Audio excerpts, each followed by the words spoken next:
Olá! Hoje a gente vai mergulhar de cabeça no incrível universo dos sentidos animais. Vamos descobrir como outras criaturas vivenciam o mundo de maneiras que, olha, a gente mal consegue conceber, indo muito, mas muito além da percepção humana. Vamos lá? Para começar, vamos com uma pergunta que é a chave de tudo. Será que o mundo que a gente vê, ouve e cheira é o único que existe? A resposta curta? Com certeza não. A realidade de um animal é radicalmente diferente da nossa e o que explica essa diferença toda são os sentidos deles. Pensa só, nós, humanos, contamos com aquele kit básico de 5 sentidos, né? Visão, audição, olfato, paladar e tato. Já o reino animal, nossa, eles têm um arsenal muito mais vasto e super especializado para perceber o ambiente.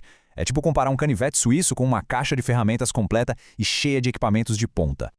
Então, vamos começar com os sentidos que a gente até tem em comum com eles, mas que em alguns animais atingiram um nível uau, extraordinário. Sentidos que transformam uma coisa comum em algo espetacular. Imagina um cachorro. Para ele, o mundo não é um monte de luz e cor como é pra gente. É um mapa complexo, super vívido, feito de cheiros. Cada cheirinho conta uma história. Quem esteve ali, quando esteve e até o que estava fazendo. E a escala desse sentido é impressionante. O olfato de um Bloodhound pode ser até 1 milhão de vezes mais sensível que o nosso. 1 milhão! É uma capacidade tão potente que ele consegue seguir uma trilha de vários dias só detectando as partículas minúsculas de pele que uma pessoa deixou para trás. É incrível. Agora, saindo do olfato e indo para a audição, e que exemplo melhor que a raposa fênico. Aquelas orelhas enormes não são só para dar um ar fofinho, não. São instrumentos de sobrevivência de altíssima precisão. Cada uma das orelhas dela pode girar de forma independente, sabe? Para localizar a origem exata de qualquer som. A sensibilidade é tão, mas tão aguçada que a raposa consegue ouvir um besouro andando na areia a metros de distância. E, de quebra, as orelhas ainda ajudam a liberar o calor do corpo no deserto.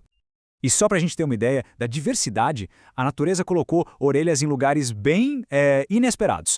O grilo do mato, por exemplo, ele ouve por umas membranas fininhas que ficam nas patas da frente, perfeitamente sintonizadas para captar o chamado de um parceiro. Ok, agora a coisa fica ainda mais interessante. Vamos falar de criaturas que percebem forças completamente invisíveis para nós. É isso mesmo, estamos falando de formas de energia que escapam totalmente dos nossos sentidos. A víbora fosseta é a predadora noturna perfeita. Na escuridão total, onde os olhos dela não servem para quase nada, ela consegue ver a presa com uma precisão mortal. E ela faz isso usando um sentido completamente diferente. Ela detecta o infravermelho, que basicamente é o calor que os corpos de sangue quente emitem, como um rato, por exemplo. Para a cobra, a presa dela brilha na escuridão como se fosse uma lâmpada. O segredo está nessas fossetas que ficam entre os olhos e as narinas. Elas têm umas terminações nervosas super sensíveis ao calor. Então a cobra move a cabeça de um lado para o outro e cria uma imagem térmica em 3 dimensões, o que permite um ataque certeiro mesmo sem nenhuma luz. E olha só, além de ver o calor, as cobras têm outra habilidade sensorial única. Elas literalmente provam o ar. Quando a cobra bota a língua para fora, ela coleta partículas de cheiro do ambiente. Aí, ela insere a língua num órgão no céu da boca que analisa essas partículas e diz para ela se tem presa, predador ou um parceiro por perto. Agora a gente vai entrar num campo que parece superpoder de filme de ficção científica, mas que é muito, muito real no mundo animal. Essa pergunta leva a gente para um território ainda mais estranho.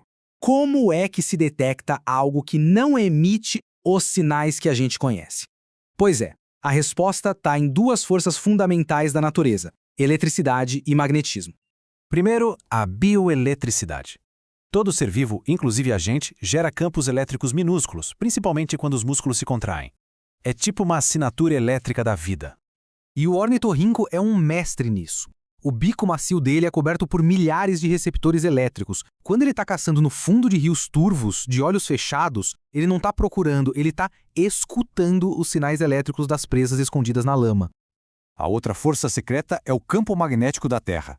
Pensa nele como uma grade invisível que envolve o planeta inteiro, com linhas que vão do Polo Norte ao Sul. É basicamente um sistema de GPS global da natureza. E é aí que entra a borboleta monarca. Os cientistas acreditam que existem partículas magnéticas no corpo delas que permitem que elas sintam esse campo. Isso funciona como uma bússola interna, guiando as borboletas naquela migração incrível de milhares de quilômetros pela América do Norte, uma jornada que nenhuma delas fez antes. Então tá, o que tudo isso quer dizer afinal? Qual a grande ideia por trás desses sentidos todos que parecem superpoderes? Essa citação resume tudo perfeitamente. Esses sentidos não surgiram do nada, não são aleatórios. Cada um deles é uma ferramenta que foi perfeitamente afiada pela evolução para um propósito específico, seja para achar comida, para fugir de um predador ou para se localizar no mundo. Um peixe que vive em cavernas não precisa de olhos, mas precisa de outros sentidos super aguçados para sobreviver no escuro total. Então, o ponto central é esse. Não existe um único mundo real. Existem milhões deles. A realidade de um morcego é construída com ecos. A de um tubarão, com campos elétricos e o cheiro de sangue. A de uma abelha, com luz ultravioleta. Cada criatura vive em seu próprio universo sensorial, que é perfeitamente adaptado para o seu modo de vida. E para terminar, fica aqui uma reflexão. Se fosse possível ter um desses super sentidos, a visão de calor de uma cobra, a audição de uma raposa ou a bússola magnética de uma borboleta, qual seria a escolha? É algo que faz a gente pensar não só sobre o mundo deles, mas também sobre os limites do nosso próprio mundo.